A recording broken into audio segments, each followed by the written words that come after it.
captain Elmer Schwartz, who takes it over the left side. He gets a bunt, runs it to the outside. 2, 1, it's over! The Cougars go to the Rose Bowl!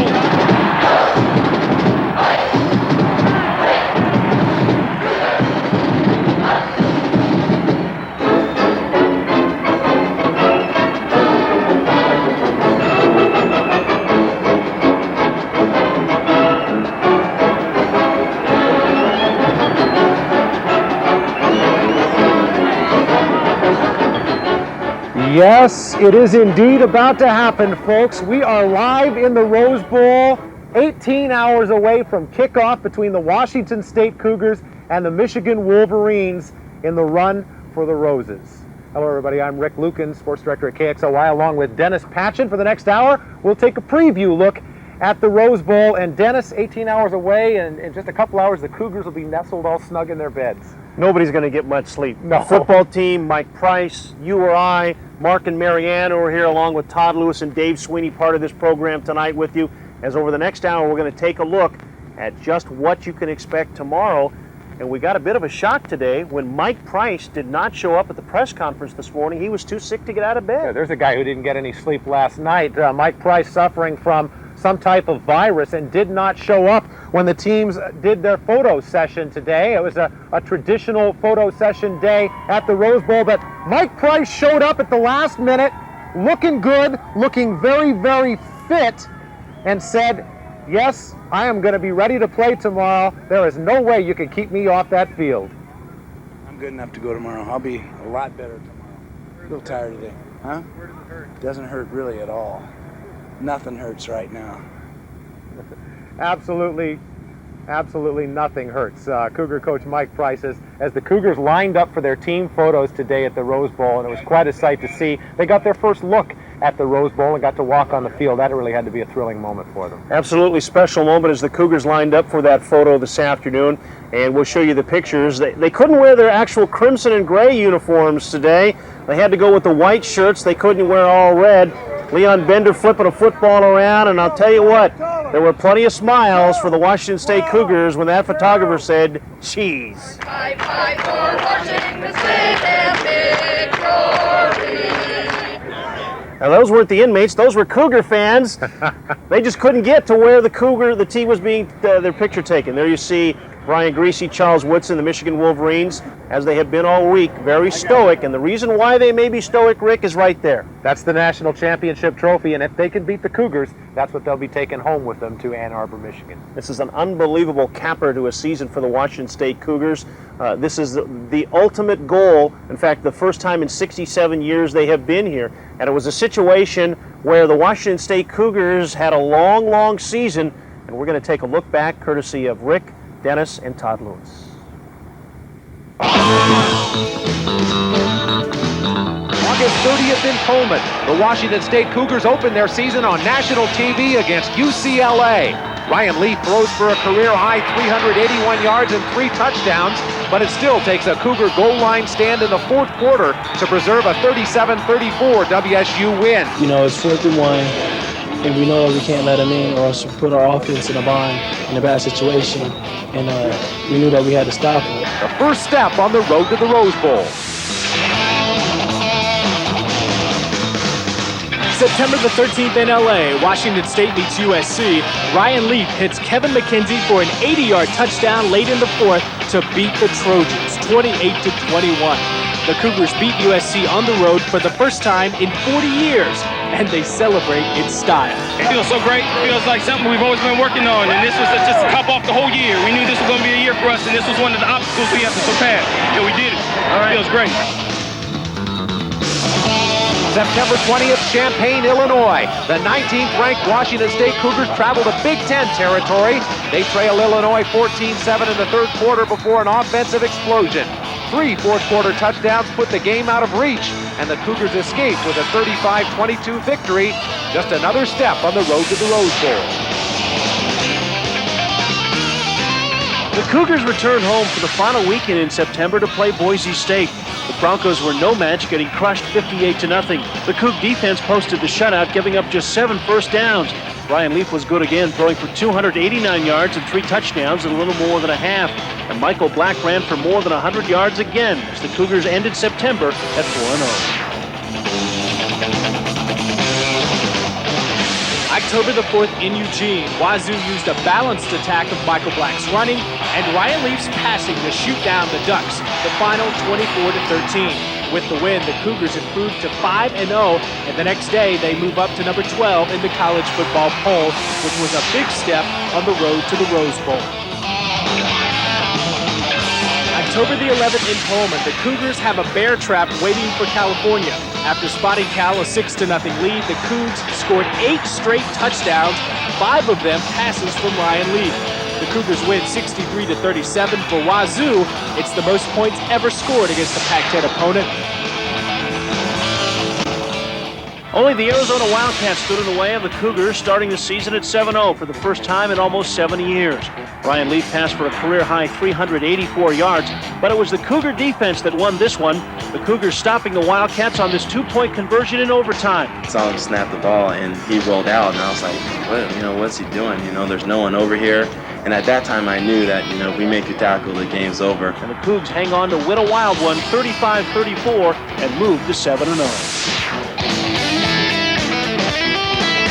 November 1st, Tempe, Arizona. In front of 73,000 disbelieving Arizona State fans, the 10th-ranked Washington State Cougars come storming back from a 24-0 halftime deficit.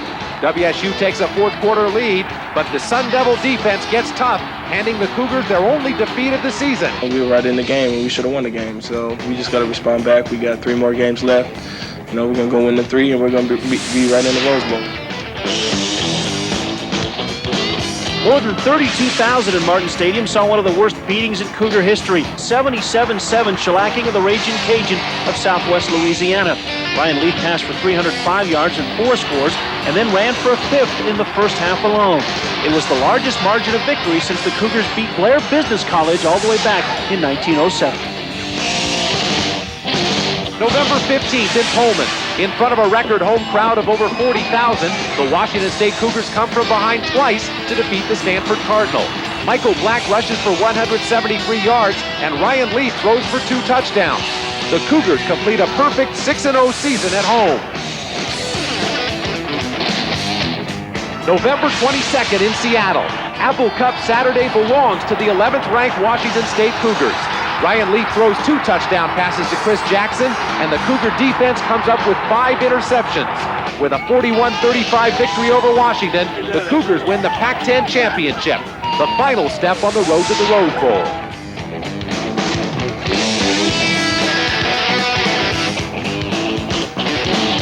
Wow. It seems like that first game against UCLA was only about 4 months ago. It was. 1931 was the last time a Cougar team went to the Rose Bowl, and 7 players are remaining alive from that team. And throughout the show, we're going to hear what some of them have to say of their recollections of what happened here 67 years ago. We get our first one right now. When you watch Washington State now, you're still a fan, but you say it's hard for you to watch the games? Oh, yeah, I get uptight. I'm a poor loser, and a lot of times I lose, or have been over the years. When we come back, we'll take a look at the last 2 Cougar coaches that have taken the team to the Rose Bowl. And later, we'll reenact the Cougar Play of the Year as our countdown to the Rose Bowl continues live from Pasadena.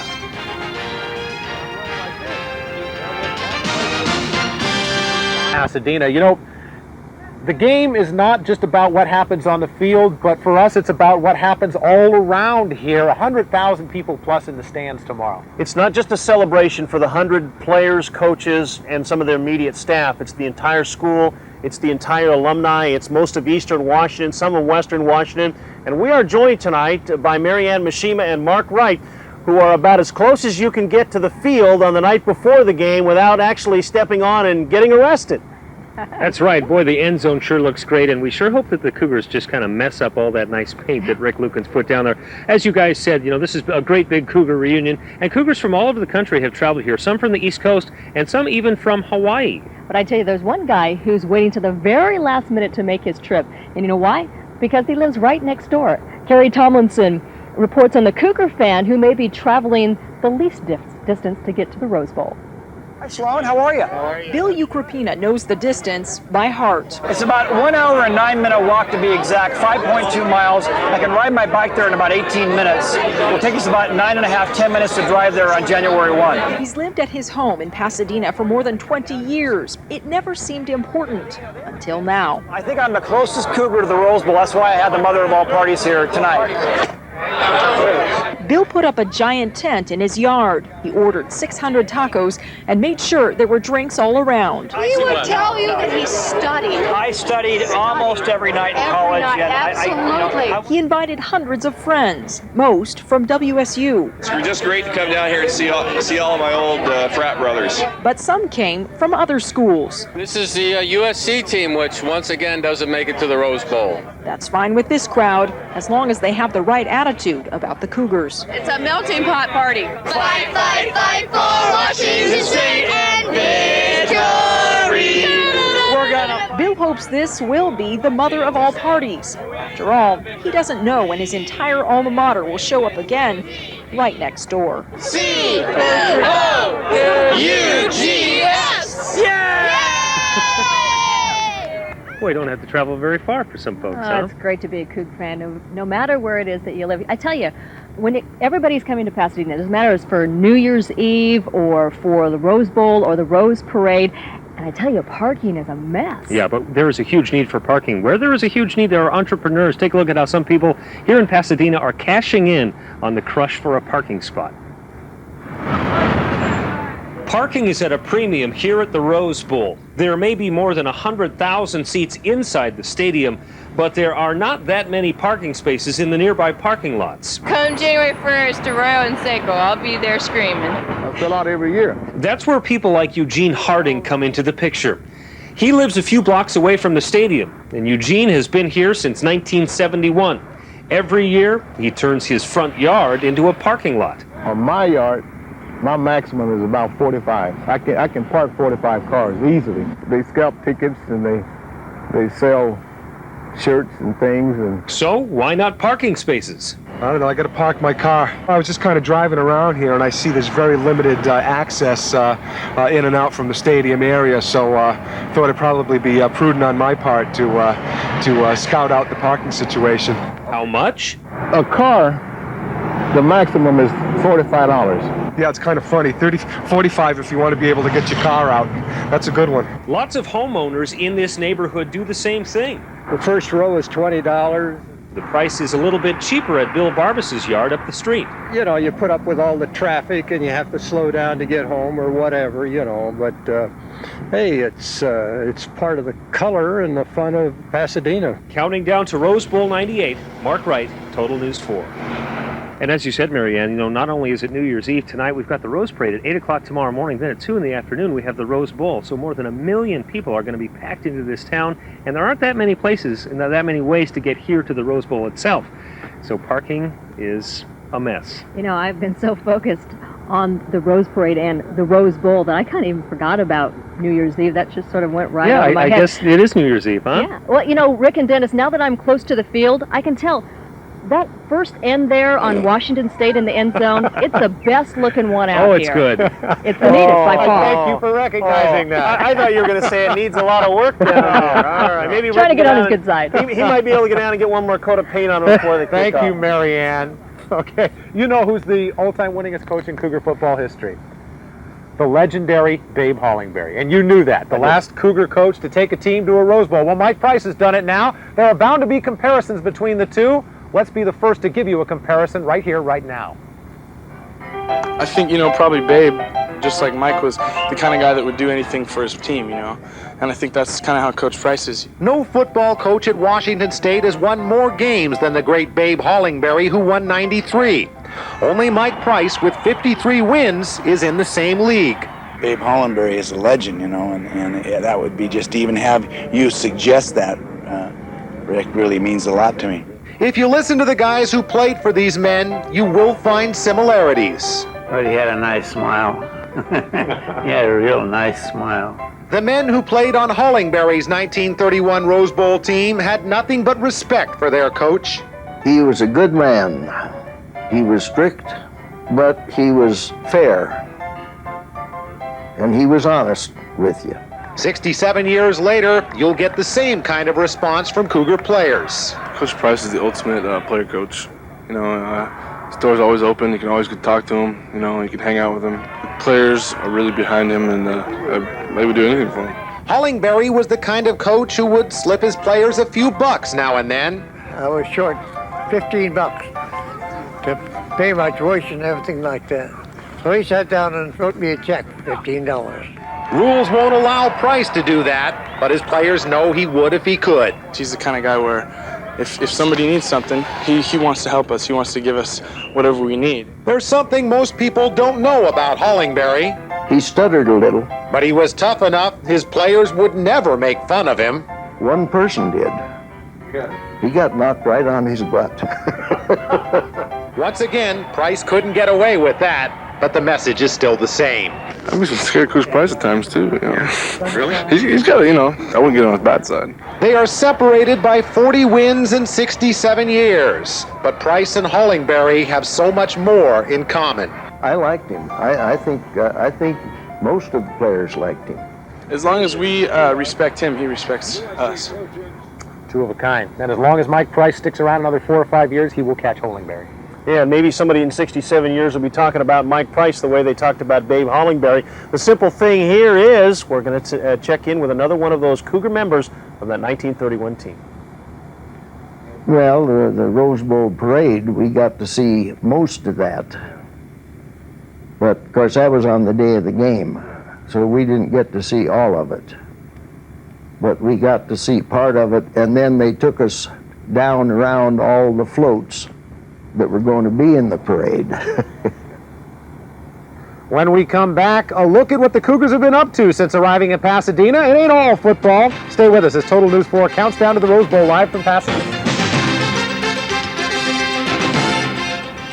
Running for the roses here in Pasadena. It's been a great, great couple of weeks here, Dennis. And you know, a lot's been said about the way the both teams have approached the game, and Michigan was like not so much fun, and the Cougars were a lot of fun. So, let's see some of the fun the Cougars have had since they arrived here a couple of weeks ago. You know, we're going to practice hard, but we're going to enjoy our time down here, and we're going to enjoy the experience. We plan on winning the football game, no question about that. But we're going to do it my way, you know, and that's to have fun. All work and no play makes for a dull Cougar. And in Southern California, there are many opportunities to play. Venice Beach, not far from the team hotel, was one Cougar hangout. But it's just cool to see different cultures and diversity out here. You know, it's much different from Pullman, so it's good to get out and just check the scenery and environment out here. Now, I like the way you compose this, but we'll see you come up smelling with the roses. My name is Geek and I ain't talking no jive. I like to see the young cool Fab Five. Then there were the official bowl activities. The trip to Lowry's Prime Rib restaurant was something Cougars could sink their teeth into. We just want to treat them like a Wolverine, just slice them up. There was still more meat eating on the visit to the Hard Rock Cafe at Universal Studios. I just ordered 3 more. They're going to be here in a while, and those guys up there all ordered a couple more, so we're going to be plenty full. And after lunch, the Cougars were turned loose on the theme park.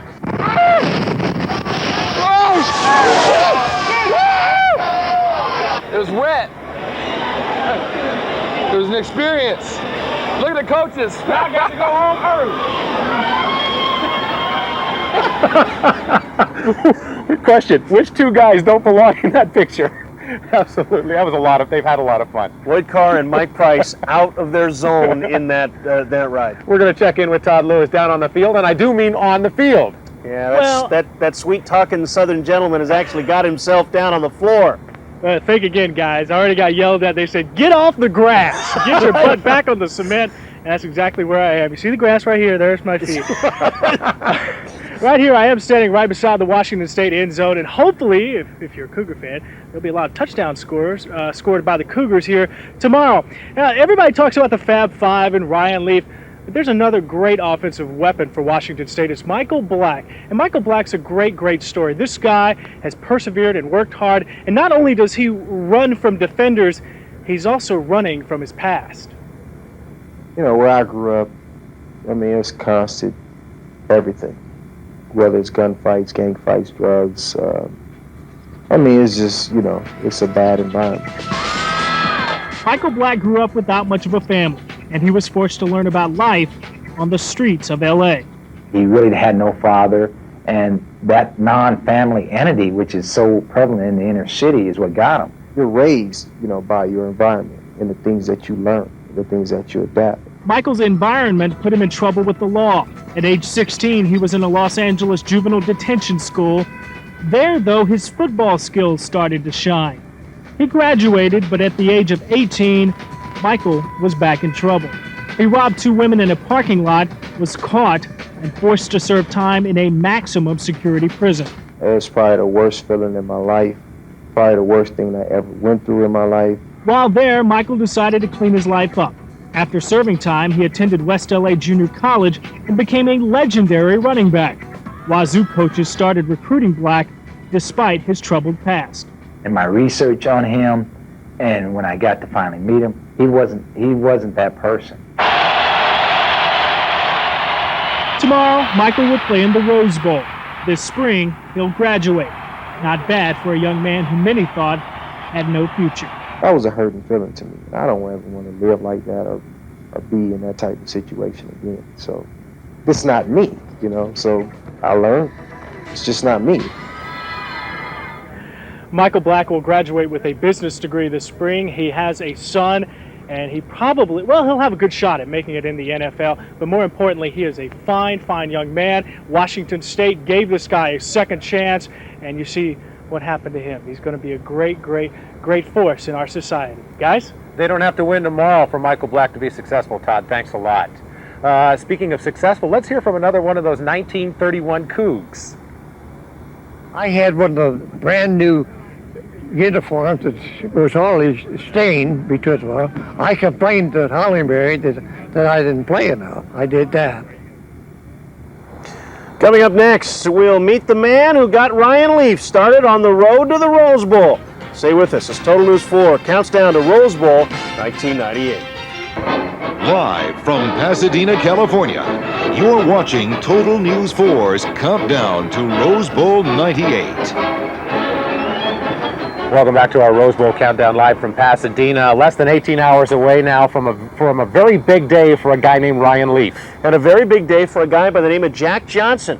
Ryan Leaf's high school football coach has never seen him play a football game. He will see him play for the first time right here. And Kerry Tomlinson shows us a little bit more about the man who made Ryan Leaf a quarterback in high school. First lifter, first set, ready, go! He is commander-in-chief. 2's up left. Leading his troops on the football field every year now for a quarter century. Try to left aggressive, boys, or it won't help you at all. Coach Jack Johnson of Great Falls, Montana has a winning record. Victory in more than 80% of his games, along with 11 state championships. You spotters, now stay awake. But Coach Johnson's source of pride is not just wins or losses. He was with the Pittsburgh Steelers. It's the players. That's what it's all about. And the brightest star now on his wall of fame is Ryan Leaf. Long before Leaf played for the Cougars, he was a rustler. Number 16, a die-hard quarterback for C.M. Russell High in Great Falls. Here's Bison game. He played football every year from 1990 to 1993. He's a fierce competitor. Coach Johnson remembers him not as arrogant as some have claimed, but confident and determined, a coach's dream. He hates to lose to the point where he'll give you a great effort to avoid losing, and I think that's maybe the thing that sets him apart from a lot of athletes. The Rustlers of 1997 are in awe of Ryan Leaf. I think he's just a phenomenal athlete, and I'm proud that he came from CM. Third set, let's go. But they give much of the credit to the coach. Athletics, I mean, you can be born with it, but to get so many good athletes out of one school, I think a lot of it has to go down to the basics of what they learn, and I just say that all has to go back to the coaching. Coach Johnson, however, does not want any credit at all. I'll tell you what, I think they got a chance, I do. He's happy to be a part of Ryan Leaf's past and to cheer him on in the future at Washington State, in the Rose Bowl, I think he's going to have a big day. And beyond. What a career, wow, I mean, he's had a fantastic career. Counting down to the Rose Bowl, Kerry Tomlinson, Total News 4. He told Ryan when he went to Washington State, "I'll come watch you if you play in the Rose Bowl." He'll be here tomorrow. He'll be here tomorrow. You know, there have been so many great plays this season for the Washington State Cougars. When we went looking for a play of the year, even though there have been so many good ones, it was really easily picked when we chose one that happened right here in Los Angeles. It was a tone setter for the whole year because we were in chains with USC ever since, and, you know, it dates back for a while. Not since 1986 had the Cougars beaten USC, and they had never knocked off the Trojans in the LA Coliseum. But in the second game of the season, Kevin McKenzie made the play that made Cougar history. Like this, yeah, because I was about right here. An audible play he reenacted for us at the Coliseum. I see Lee, and I'm trying to pass him down the audible, right? And and then said hike, and I'm saying McWash, whatever. And I look, so everybody's going now. I'm running, and I see the safety had moved, and there was a void right here. So I look back at Leaf. Leaf looks at me, that's when he throws the ball.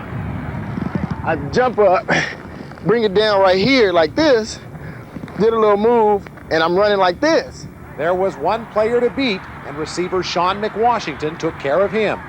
Antoine Simmons comes, McWash belts him, takes him out, and I'm looking like, boy! And so then that's when I, you know, strike on in, get my little run in, keep it going. I start my little celebration, and I said, wait a minute, they might flag me. But then I celebrated again, and I was like, okay, yeah, I'm in here. Then that's when I knelt down, prayed to God, said thanks. With 4 minutes, 18 seconds to play, the Cougars broke a 21 all tie. That was the highlight of the year. 28-21 was the final as Washington State beat USC for only the 6th time in 58 years.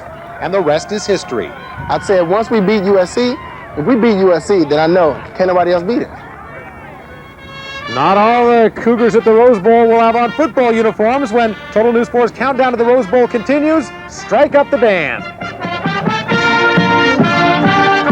It was live coverage here on the night before the Rose Bowl. Halftime tomorrow, right down there on that field, the Cougar Marching Band will get their chance in front of over 100,000 fans. Mark and Marianne down on the field, give us a little preview. Well, I'll tell you what, I have a very good knowledge of their repertoire. At 7:30 every morning, right outside the hotel, they have fired up the music. You bet. You know, but for the Cougar Band, I think they're like perched on the edge of probably what is going to be the biggest musical moment of their lives. But you're right. Anybody who's been in Santa Monica, and those of us staying at the hotel, kind of got a sneak preview of this band as they went through their drills, tuning up for the big game tomorrow. But bigger than the halftime show at the Rose Bowl is the 425 million people that likely watch the Cougar Band in the Rose Parade. One band member says it's one day it just got to be great. We're going to be seen in front of millions and millions of people, and it just helps you hold your chest a little higher and play a little better and look a little sharper for everybody. So if this isn't the highlight of their lives, I can't imagine what would be. It makes up for all those cold mornings. Remember all those Saturdays they sat in the stands and played at Martin Stadium for the Cougars and helped them on their way here to the Rose Bowl? It is beginning to pay off, and you can see them only on ABC4 tomorrow during the halftime. You know, we're doing a little research on this and looking at the history of the Rose Bowl. You know what the first teams were that played The first here? teams were, well, both Michigan and Washington State want to claim that title. Total News 4's Kerry Tomlinson shows us which team comes out the winner in this Rose Bowl controversy. This rare picture shows the first football game ever at the Tournament of Roses, Michigan beating Stanford in 1902. But is this game really the first Rose Bowl? We, the Cougars, contend that the first Rose Bowl game was 1916. Historian Dick Fry wrote a book on Cougar football. He claims Washington State deserves the honors. Fry says after the Michigan game, the Tournament of Roses canceled football for more than a decade.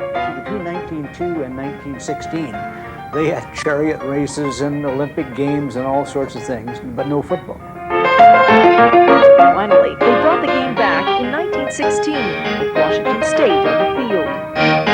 The team beat Brown of Rhode Island 14-0. College football has been a part of the Tournament of Roses every year since. I think you really have to go with the game that became the continuing series that became known as the Rose Bowl. Records keepers in Pasadena give the edge to Michigan. They say the real honors belong to neither Wolverines nor Cougars. The Rose Bowl Stadium didn't go up until 1923. That means Penn State and USC may be the ones to take the title of the first official Rose Bowl teams. Counting down to the Rose Bowl, Kiri Tomlinson, Total News 4. Well, interestingly, the Rose Bowl Public Relations Office says that the Rose Bowl committee canceled football after that first event in 1902 because it was such a blowout. The game was terribly lopsided. Michigan beat Stanford 49-0. Yeah, I read someplace that after that they went back to having the Roman-style chariot races. So, Rick and Dennis, what do you want to what do you think? You want to challenge me and Mark to a chariot race? Sounds like fun. Yeah, if you pull Mark, okay, and Dennis will pull me. You guys will lose. I'm not pulling him. That's absolutely no chance on that. This is the last Rose Bowl as we know it, too, because the Football Alliance takes over next year, and it could conceivably not be Pac-10 versus Big Ten. It's the end of an era. Yeah, it is. Speaking of an era, let's hear from another 1931 Coug. Well, you don't expect to go every year. You'd like to see your team go, once every 10 years or so. But that was a long dry spell. No kidding. Well, it's not your normal player-coach relationship. Ryan Leaf and Mike Price really have something special. Their story when Total News 4's Countdown to Rose Bowl 98 continues. The night before the Rose Bowl, and all is calm in the stadium, but 100,000 will fill these stands tomorrow to cheer on either the Cougars or the Wolverines. I'm telling you what, getting in here is going to be easier than finding a parking spot. I may just stay here tonight. You brought your sleeping bag? Yeah. That's one of those situations where the first are the lucky ones. Mike Price and Ryan Leaf have a very unique relationship as Cougar quarterback and Cougar football coach. It is not your typical relationship. It is more of a love-hate kind of relationship. But there's not very much hate. There sure is a lot of love. Quarterback and coach. On any football team, it's a special relationship. Because he's the coach on the field when I'm not there. It's more of a partnership, the relationship that Ryan and I have. And this partnership has worked pretty well. Price and Leaf have led this team to the Rose Bowl for the first time in 67 years. And for those two, it clicked from the start. You got to build relationships, but we clicked out ever since the beginning we met, That's one of the reasons I came here. I knew he'd be my position coach, and I knew that we'd have a good relationship. We're both have volatile personalities, and we're both emotional. And sometimes that doesn't mix real well, But we've been able to go beyond that. Sure, there have been some times where Price has had to put his foot down. I'm the coach, you're the player. I coach, you play. Now go do it. And there's been numerous times when I've said that to Ryan, But those times have been few and far between. When Leaf first took over as the Cougar quarterback, there were all kinds of comparisons to another big guy, Drew Bledsoe. Price says those comparisons are now over. He's no longer being compared to Drew. Everyone's going to be compared to Ryan Leaf from now on. So that's how special this guy is. Leaf says he owes everything he has to Price. And if he turns pro this year or plays another year at Washington State, Price will always be there.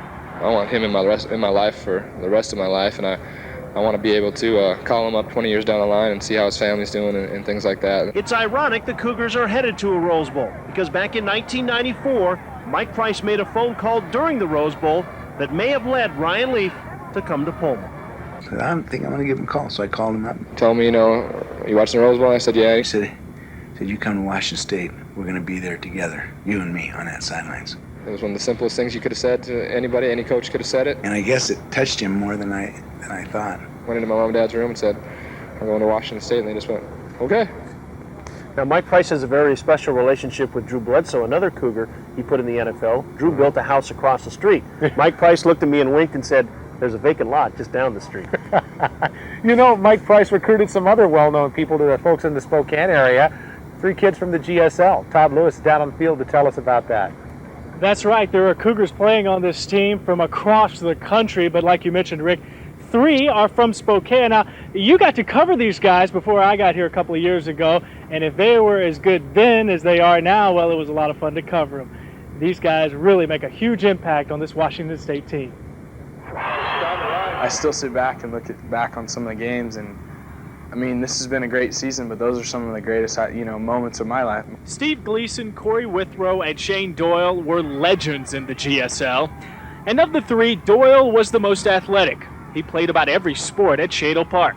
Basketball, football, played baseball my freshman and sophomore year, and then I played track. He could do a lot of things. I think, anytime you go to a Pac-10 football school, obviously, they're good athletes, so they better be really great athletes in high school, and he was. Gleason focused his time and energy on being a standout linebacker at Gonzaga Prep. He played then much like he does now. So focused all the time, and it was truly amazing, his intensity. And at Prep, we just kind of focused more on the emotion of the game, and I think that's what I bring to our team. I just bring kind of an emotion out. While playing at G-Prep, Meade was Gleason's #1 rival. As a sophomore, the Bullpups met Meade in the playoffs, and leading the way for the Panthers was a guy named Corey Withrow. We're running a play away from me, and I just kind of took an angle at him. I tried to fill a hole, and Corey was pulling or something, and he just knocked me clear off the line. I had to welcome him to the GSL Meade style. He was a young man that would not tolerate mediocrity. If you were slacking in practice, he'd turn around and get in your face. He was like having another coach on the field. The Cougars didn't heavily recruit Corey, so he took a chance on making the team as a walk-on. His hard work finally earned him a scholarship. It's a dream come true, and it's something, and I'm a real big dreamer, and my parents have always told me to dream big and all that kind of stuff, but this is something that you can't really fathom until you're sitting right here and living it a little bit. For Withrow, Doyle, and Gleason, their field of dreams is no longer Joe Albee Stadium. It's instead the Rose Bowl. And all I hear about is what nice kids all of them are, and I think that's the #1 thing that the city of Spokane has to be proud of, because they're all self-motivators and they all work hard, and they're all the same kind of kids. GSL's in the Rose Bowl. You know what? These guys are still involved in their high schools. When Meade played Gonzaga Prep this year, Steve Gleason was on the G-Prep sidelines coaching. Corey Withrow was in the locker room giving the speech to the Meade players. Guys? Thanks a lot, Todd. When we come back on our countdown to the Rose Bowl, we open up the playbooks and take a look at the game plans of the Cougars and the Wolverines. So stay with us, live from the Rose Bowl. Welcome back to the Rose Bowl. All the fun that you've been seeing all week long on Total News 4 is all done. The pictures have been taken and everything is put to bed. The only thing left to do is play the game. Now the question is, can the Washington State Cougars beat the #1 team in the land? Most feel it'll be up to the Cougar offense to find a way to move the ball against one of the best defenses in the land, led by Heisman Trophy winner Charles Woodson. The Cougars say they are not afraid. I'm not even worried where Charles Woodson's going to be. He's going to be guarding one of my receivers, and if he happens to be open and the pass goes his way, that's just what happens. He's a great athlete, and he's always around making plays, but he can't change the course of a game, and we're not going to allow it to. We're not going to go away from Woodson. You know how much of a competitor Leaf is. He wants to throw out at him, so wherever the reads take Leaf, that's where he's going to go. The Cougars know Woodson can only guard one at a time. Not even he's good enough to cover two. The Cougars know they must give Leaf time to throw the football. That's their philosophy. Defensive philosophy is pressure. They want to get, they're penetrators. They want to get in the backfield. They want to wreak some havoc. So we just need to control the blitz and stop their pressure. Stop them right on the line of scrimmage. A wild card in all of this is Michael Black. A solid game on the ground will open up the pass against the Wolverines. Football is not just about passing. It's about being versatile and having a balanced offense, and that's something that we have. So, if they plan on trying to win or trying to execute on defense, that's something that they have to look at. On the other side of the ball, the Cougars will try and stop the run. If they can't, it will be a long afternoon. They try to run the ball and have ball control and keep the other team's offense out the field. So we got to get our offense on the field. That's the main priority for every game, is stop the run, and then we're going out to see how good Brian Greasy is. The Cougars want Michigan to throw the football. They will dare this team to do so. I want him to prove how good he is. I have respect for him, but I think he's just a good quarterback. He's a good quarterback, but on a great team. Unlike Leaf, we're just going to get out to Greasy and prove that he deserves to be on that team. #1 team in the land. Remember the last time the Cougars played the #1 team in the land? They beat them right here in this stadium. Well, Washington State's got to have something to come up with to play this Big Ten team. Todd Lewis, down on the field, we check in with you. Hey, I want to thank the person who gave me the assignment of analyzing the villain. Yay! Well, give the Blue its due. Michigan is a great team, and it's all centered around that fantastic defense of the Wolverines. The Wolverines own the best defense in the country. Their opponents averaged less than 10 points per game this season. Sure, they haven't seen a powerful offense like Wazoo's, but the Wolverines don't appear to be worried. It just comes down to getting to the football wherever the ball goes. If you're on the other side of the field and somebody on the other side catches the ball, you got to get to the ball and try to make something happen. You still want to have the same mentality on defense. I mean, the game plan, it'll just be, it's a different offense. We have a different game plan, but the mentality is the same. We want to get after Ryan Leaf. To get after Leaf, look for Michigan to blitz, not only with their linebackers, but also their secondary guys. Well, I think, it's important to come at him at all angles. I mean, you definitely got to have not only an outside rush, but you have to have an inside rush. If Leaf survives the rush, he must then try to beat the best defensive backfield in the nation, led by Heisman winner Charles Woodson. Coaches have done a great job getting us prepared, putting us in different situations in practice to show us what it'll be like playing against 5 wide receivers, 4 wide receivers, and different things like that. So everyone knows what to expect. Offensively, the Wolverines will use a ball control style to hopefully wear down the Cougs. Look for Chris Howard to do most of the running, but they will air it out. Quarterback Brian Greasy has matured into a big game guy. I'll be relaxed, and I've been relaxed all season, and I look forward to playing in my last game in Michigan, and I have no worries. I'm just excited to be playing. Big Blue players have an extra incentive tomorrow, a national championship. It's simple. They win, and the title is theirs. That's what we're looking for. That's what we play for. That's what we practice for. And for us to win that, it would be a great end to a great season that we've already had. Indeed. One other X and O to tell you about. Heisman winner Charles Woodson is known to return punts. As a matter of fact, against Ohio State in the last game of the season, he returned one for a touchdown. The Cougars are going to have a great performance from their special teams tomorrow. Heck, they're going to have a great performance from all their teams. Right, guys? You got that right. He's exactly right. They got to keep Charles Woodson off the scoreboard. Yeah, that's about it. Let's hear from one more Cougar from 1931. Oh, well, this is one of the high points in my life. Still fits. Still fits. Will the weather forecast fit for tomorrow? We'll be back with Dave Sweeney's Game Time Forecast when Total News 4's live coverage of Rose Bowl 98 continues. Welcome back to the Rose Bowl. We're getting ready for kickoff time. And all we got to know right now is what kind of weather we're going to have for tomorrow's game. And Dave Sweeney's here to tell us all about that. Dave? Dave's out there somewhere. There he is. How'd you get up there, Dave? Dave must be in the front row. He's so far away he can't hear us. Oh, we're on. Dave! I feel like Bob Uecker up here. I'm in the cheap seats. My, stop it. I got a great view of the field, and I got a great forecast for the Rose Bowl. Take a look. We got a graphic for you. Partly sunny, 71 degrees, and I got a game forecast. Here we go. Roll it, Elizabeth. That's it. 48, Washington State, Michigan, zip. You know what? I'm going to stay up here till tomorrow. Guys, back to you. Yeah, we'll hang around to see how that. I'm more interested in the 71 degrees and partly sunny. I quite like that. We have got a big show, a big day planned for you tomorrow. And let's take a look at the schedule of events right here on ABC4.